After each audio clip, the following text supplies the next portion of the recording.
नमस्कार दोस्तों, स्वागत है आपका स्टडी फॉर सिविल सर्विसेज में। वीडियो को पूरा देखिए। कोई भी आपका फीडबैक है, कोई सजेशन है, तुरंत वीडियो में कमेंट करके जरूर बताइए। अच्छा लगे तो वीडियो लाइक जरूर कर लीजिए और ऐसे वीडियो लगातार फ्री में पाने के लिए चैनल को तुरंत सब्सक्राइब कर लीजिए और बेल आइकन को जरूर टैप कर लीजिए ताकि आगे भी सारे वीडियो आपको मिलते रहे। यूट्यूब में फॉलो करते हैं तो प्लीज ये वाला फ्री टेलीग्राम चैनल जरूर ज्वाइन कर लीजिएगा। सारे नोटिफिकेशन, सारे अपडेट यहीं पे आते हैं, ध्यान रखिएगा। स्टडी फॉर सिविल सर्विसेज का कोई भी पेड ग्रुप अगर आपको ज्वाइन करना है तो सिर्फ 856480560660897523864455 यही नंबर है हमारे, सिर्फ जहां पे कॉल या व्हाट्सएप कर सकते हैं। इंस्टाग्राम पे हमारा पेज जरूर फॉलो कर लीजिएगा, study for civil dot services है।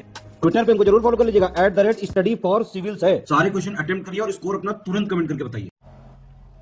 यूपी पीसीएस प्रीलिम्स एग्जामिनेशन 2022 की एमसीक्यू सीरीज कंटिन्यू करेंगे हम, जो लगातार देख रहे हैं। लास्ट वीडियो में भी हमने मिनरल से रिलेटेड फैक्ट्स कवर किए थे, काफ़ी इंपॉर्टेंट था वो। उसको अगर नहीं देखा आपने तो प्लीज़ देखिए। तो हम स्टार्ट करेंगे आज के फर्स्ट क्वेश्चन के साथ।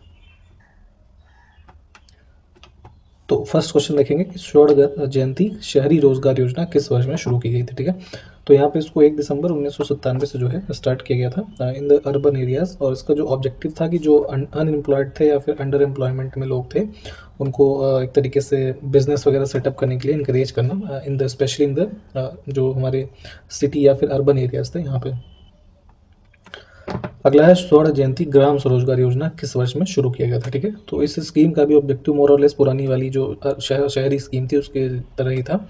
यहाँ पे भी एम्प्लॉयमेंट जनरेशन वगैरह काफ़ी इसमें इंकरेज किया गया और जो लॉन्च की गई है ना 1 अप्रैल 1999 से है। तो इसमें सी ऑप्शन करेक्ट हो जाएगा।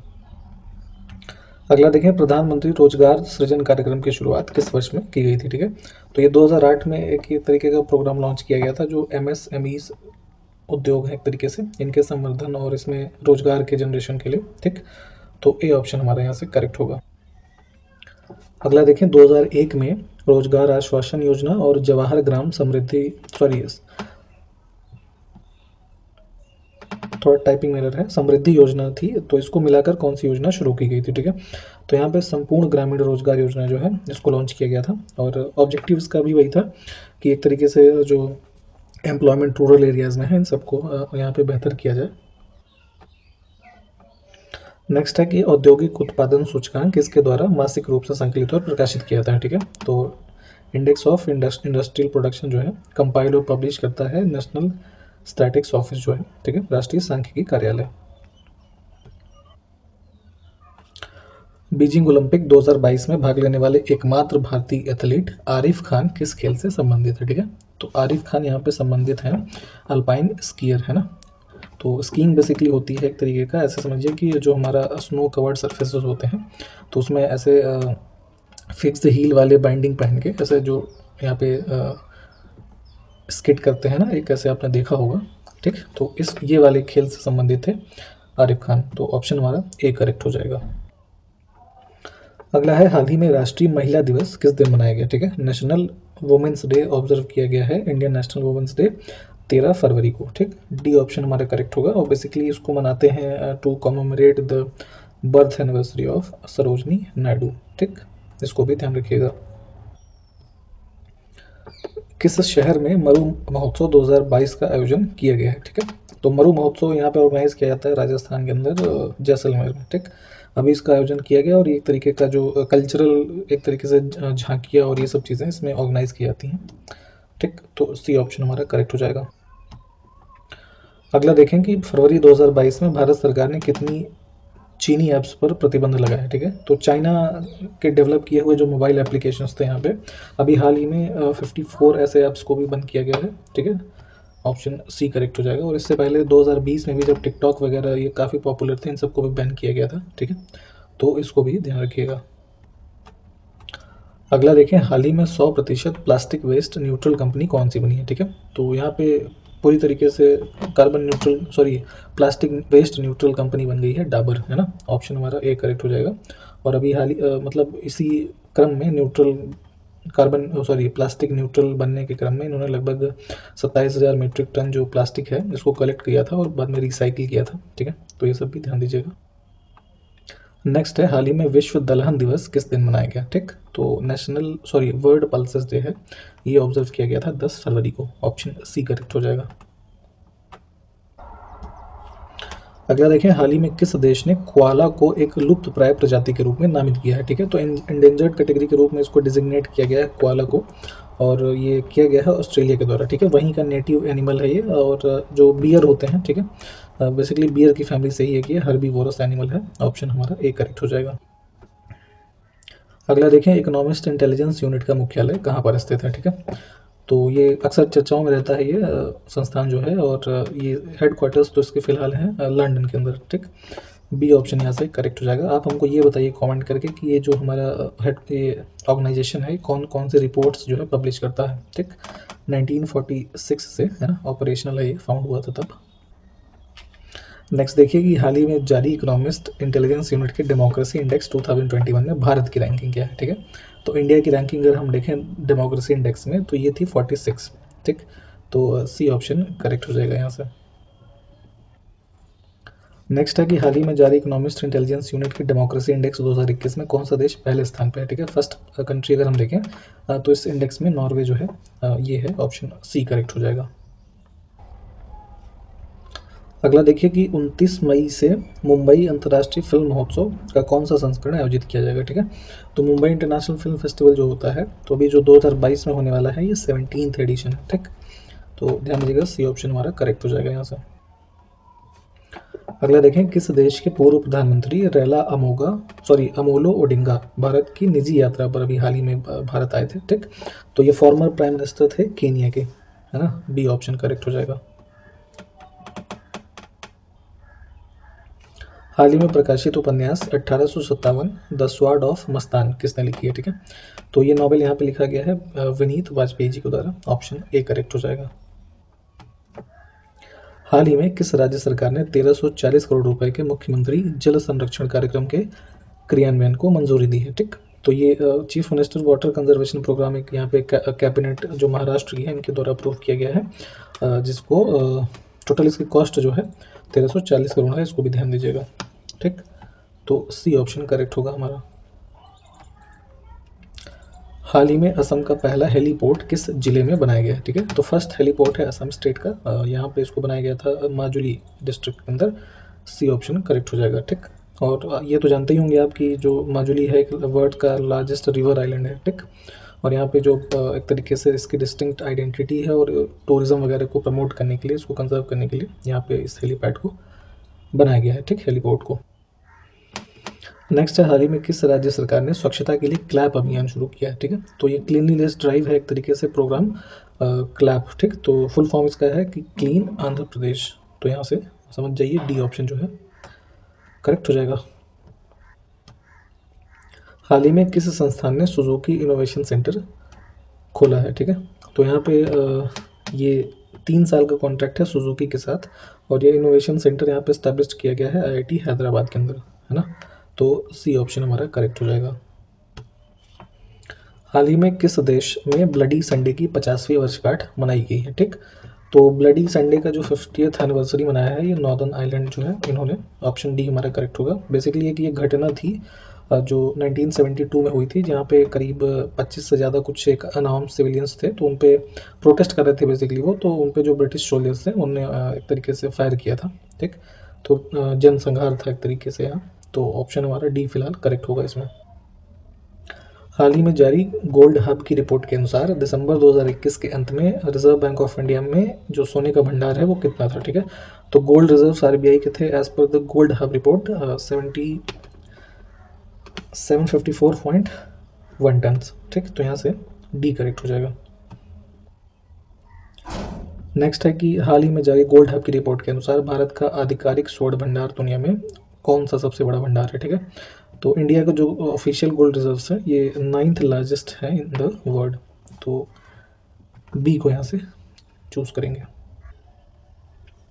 अगला देखिए कि according to the recently released gold hub report which bank is the second largest buyer of the yellow metal among the world's central banks in 2021, ठीक है। तो ये हमारा जो सेकंड लार्जेस्ट बायर है ये रिजर्व बैंक ऑफ इंडिया ही है। बी ऑप्शन हमारा करेक्ट हो जाएगा। नेक्स्ट है कि लगभग 30 साल बाद नीलगिरी पहाड़ियों में सदर्न डफर को देखा गया है। अब ये किसकी प्रजाति है, ठीक है। तो पेनिनसुलर इंडिया में जो नीलगिरी हिल्स है हमारी, यहाँ पे लगभग 30 साल के बाद सदर्न डफर को देखा गया है, और ये एक तरीके की प्रजाति है तितली की, यानी कि बटरफ्लाई। तो ऑप्शन हम ए को चूज करेंगे। नाम इसका ध्यान रखिएगा, ऐसे ही नाम की वजह से पूछा जा सकता है। हाल ही में विश्व यूनानी दिवस किस दिन मनाया गया है, ठीक है। तो वर्ल्ड यूनानी डे ऑब्जर्व किया गया 11 फरवरी को, ठीक। ऑब्जर्व करते हैं इसको, जो यूनानी रिसर्चर थे, इनका नाम था हकीम अजमल खान, है ना। तो उनकी जन्म की एक तरीके से वर्षगांठ पे इस डे को ऑब्जर्व किया जाता है। नेक्स्ट है कि 11 फरवरी 2022 को वन ओशन समिट के उच्च स्तरीय खंड को किसने संबोधित किया, ठीक है। तो यहाँ पे एक वन ओशन समिट हुआ है और इस पे जो एड्रेस किया है हाई लेवल सेगमेंट इसका एक था, तो इसको नरेंद्र मोदी यानी कि प्राइम मिनिस्टर जी ने। ऑप्शन हमारा ए करेक्ट हो जाएगा। नेक्स्ट है कि स्वास्थ्य एवं परिवार कल्याण मंत्रालय द्वारा राष्ट्रीय आरोग्य निधि का गठन किस वर्ष में किया गया है, ठीक है। तो ये इसका फॉर्मेशन हुआ था राष्ट्रीय आरोग्य निधि का 1997 में, है ना। सी ऑप्शन करेक्ट होगा हमारा। जननी सुरक्षा योजना बतानी हमको कब से शुरुआत हुई थी, ठीक। तो ये है अप्रैल 2005 से। सी ऑप्शन करेक्ट हो जाएगा। प्रधानमंत्री स्वास्थ्य सुरक्षा योजना किस वर्ष में शुरू की गई थी, ठीक है।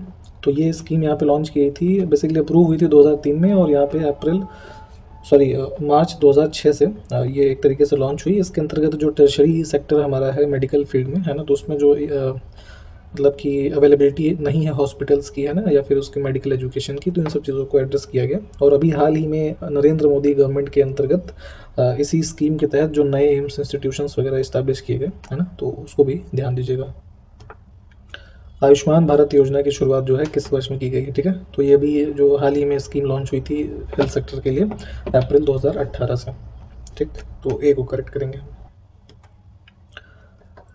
अगला है कि टॉम ट्रैफिक इंडेक्स 2021 में दुनिया के सबसे अधिक ट्रैफिक कंजेस्टेड वाले शहरों में मुंबई की रैंकिंग क्या है, ठीक है। तो सबसे ज़्यादा जो शहर व्यस्त होते हैं ट्रैफिक की दृष्टि से, तो उसमें अगर हम देखें तो मुंबई की रैंकिंग है इसमें 5th, है ना। और इसी रैंकिंग में बेंगलोर जो है हमारा कर्नाटक के अंदर, उसकी रैंकिंग है 10th, ठीक। तो उसको भी ध्यान दीजिएगा। फिलहाल ऑप्शन डी जो है करेक्ट हो जाएगा। नेक्स्ट है कि राष्ट्रीय शैक्षिक अनुसंधान और प्रशिक्षण परिषद यानी कि NCERT की बात हो रही है, ठीक। तो इसकी जो स्टैब्लिशमेंट हुई थी, ये हुई थी हमारा 1961 में, है ना, न्यू दिल्ली में ये स्टैब्लिश्ड है। ऑप्शन सी करेक्ट हो जाएगा। राष्ट्रीय साक्षरता मिशन की स्थापना कब हुई थी, ठीक है। तो लिटरेसी को बढ़ाने के लिए यहाँ पे एक नेशनल लिटरेसी मिशन सेटअप किया गया था 1988 में, है ना। डी करेक्ट हो जाएगा। अगला देखिए, भारत में शिक्षा प्रणाली के 10+2+3 पैटर्न की सिफारिश किसके द्वारा की गई थी, ठीक है। तो यहाँ पे एक एजुकेशन कमीशन था जो 1964 के टाइम पीरियड पे, तो इसमें डॉक्टर DS कोठारी थे, है ना। तो इन्होंने इस पैटर्न को जो है उस टाइम पे इंट्रोड्यूस किया था। और अभी जो नई एजुकेशन पॉलिसी आई है तो उसमें ये पैटर्न जो है उसको नए तरीके से प्रस्तुत किया गया है, वो आपने पढ़ा ही होगा। नेक्स्ट है कि केंद्र सरकार द्वारा ऑपरेशन ब्लैक बोर्ड योजना कब शुरू की गई थी, ठीक है। तो न्यू एक नेशनल एजुकेशन पॉलिसी आई थी 1986 में, ठीक। तो उसी के बाद इस ये जो स्कीम है ऑपरेशन ब्लैक बोर्ड, जो हमारे प्राइमरी लेवल के स्कूल्स हैं उनके लिए रिलीज़ किया गया था इसको 1987 में, ठीक। तो ये हमारा बी ऑप्शन जो है करेक्ट हो जाएगा। इंदिरा गांधी राष्ट्रीय ओपन यूनिवर्सिटी जो है ना, उसकी स्टैब्लिशमेंट आपसे पूछ रहे हैं, जिसको आप शॉर्ट फॉर्म में इग्नू के नाम से भी जानते हैं, ठीक। तो डिस्टेंस लर्निंग के उद्देश्यों को पूरा करने के लिए जो लोग सक्षम नहीं है रेगुलर कॉलेज अटेंड कर पाने में, तो इन सब पर्पस के लिए यहाँ पे 1985 में उसको स्टैब्लिश किया गया। बी ऑप्शन करेक्ट हो जाएगा। अंग्रेजी और विदेशी भाषा विश्वविद्यालय कहाँ पर स्थित है, ठीक। English and foreign languages university है हैदराबाद के अंदर। हमारा ए ऑप्शन यहाँ से करेक्ट हो जाएगा। नेक्स्ट है कि भारतीय पशु चिकित्सा अनुसंधान संस्थान कहाँ पर स्थित है, ठीक। तो ये संस्थान जो स्थित है उत्तर प्रदेश के अंदर बरेली में, ठीक, इज्जत नगर बरेली। बी ऑप्शन हमारा करेक्ट हो जाएगा। भारतीय खनन विद्यालय कहाँ पर स्थित है, ठीक है। इंडियन स्कूल ऑफ माइंस, तो ये है धनबाद के अंदर, ठीक। जैसे कोल रिजर्व्स वगैरह इस एरिया में काफ़ी ज़्यादा है, तो यहाँ पे ये जो है लोकेटेड है हमारा।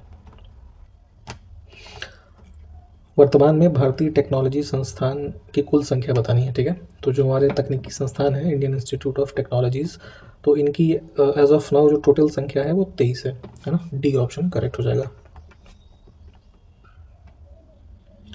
भारत में सर्वप्रथम IIT की स्थापना कहाँ पर की गई थी, ठीक। तो सबसे ओल्डेस्ट हमारा जो फर्स्ट IIT है ये था खड़गपुर, वेस्ट बंगाल के अंदर। डी ऑप्शन हमारा करेक्ट हो जाएगा। और 1951 में इसको स्टैब्लिश किया गया था। फोर्ट विलियम कॉलेज कहाँ स्थित है, ठीक है। तो ये वेस्ट बंगाल में ये भी है, कोलकाता के अंदर। और इसको जो इस्टेब्लिश किया गया था इनिशियली, जो ब्रिटिशर्स के टाइम पे सिविल सर्वेंट्स थे उनको लोकल लेवल पे यहाँ पे लॉर्ड वेलेस्ली के द्वारा जो है एक तरीके से ट्रेनिंग करने के लिए ये कॉलेज फाउंड किया गया सन 1800 में, ठीक। इसको भी ध्यान रखिएगा। विश्व भारती विश्वविद्यालय की स्थापना किसने की थी इसमें से, ठीक। तो यहाँ पे ये रविन्द्रनाथ टैगोर जी के द्वारा इसकी स्थापना की गई थी। और अभी तो ये जो सेंट्रल यूनिवर्सिटी है एक तरीके से, और मतलब इसके आज़ादी के आसपास तक ये जो है एक कॉलेज हुआ करता था, ठीक। सौभाग्य योजना के तहत सौर ऊर्जा आधारित सिस्टम के माध्यम से सबसे ज़्यादा घरों में बिजली पहुंचाने के मामले में कौन सा राज्य जो है सबसे फर्स्ट पोजीशन पे है या सबसे आगे है, ठीक। तो ये है राजस्थान, हमारा ए ऑप्शन जो है करेक्ट हो जाएगा। सौभाग्य स्कीम लॉन्च की गई थी, अनाउंस की गई थी यहाँ पे सन 2017 में, है ना। इसको भी ध्यान रखिएगा। हाल ही में राष्ट्रीय उत्पादकता दिवस कब मनाया गया है, ठीक। Productivity day, national productivity day मनाया गया है यहाँ पे 12 फरवरी को। ऑप्शन सी करेक्ट हो जाएगा। और जितने भी कंट्री के अंदर हमारे सेक्टर्स हैं, ठीक है, तो उनकी क्वालिटी और प्रोडक्टिविटी जो है इन्हेंस करने के लिए एक तरीके से ये डे जो है ऑब्जर्व किया जाता है। नेक्स्ट है कि वी बॉक्स द्वारा जारी 9वें इंडिया स्किल्स रिपोर्ट 2022 में कौन सा राज्य पहले स्थान पे है, ठीक। तो यहाँ पे इसमें जो फर्स्ट प्लेस है इस इंडेक्स में इंडिया स्किल्स रिपोर्ट 2022 में महाराष्ट्र हो जाएगा फर्स्ट हमारे प्लेस पे। और इसमें सेकंड प्लेस पे जो है उत्तर प्रदेश था, और फिर केरला, ठीक। इसको भी ध्यान दीजिएगा। और इसका जो थीम रहा 2022 का ये भी पूछा जा सकता है, तो ये था rebuilding and re engineering the future of work, ठीक। इसको एक बार देख लीजिएगा। तो फिलहाल ऑप्शन हमारा इसमें बी करेक्ट था। और इसी प्रश्न के साथ ये वीडियो समाप्त करते हैं। नेक्स्ट वीडियो में मिलेंगे आपसे। नमस्कार, जय हिंद।